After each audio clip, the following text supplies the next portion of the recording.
Il a vendu sa vache pour envoyer sa fille à l'école. 10 ans plus tard, tu ne croiras pas ce qui s'est passé. Dans un petit village d'Afrique, vivait un homme simple, nommé Boubacar. Il n'était ni riche, ni puissant. Sa seule richesse, c'était une vieille vache qu'il élevait depuis des années. Mais un jour, il a pris une décision qui allait changer sa vie pour toujours. Sa fille Aminata venait d'être acceptée à l'école du district. Le problème, c'est qu'il n'avait aucun moyen de payer les frais de scolarité. Alors, sans hésiter, il a conduit sa vache au marché. Les gens du village l'ont regardé avec étonnement.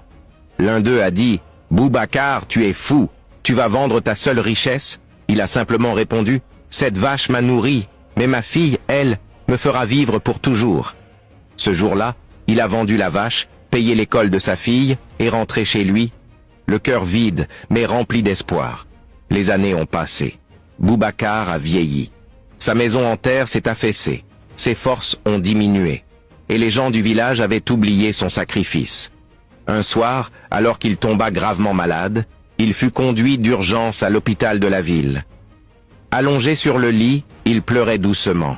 « Seigneur, ai-je eu tort ? Peut-être que ma fille m'a oublié. » Soudain, la porte s'est ouverte. Une jeune femme en blouse blanche est entrée. Elle tenait un dossier dans la main.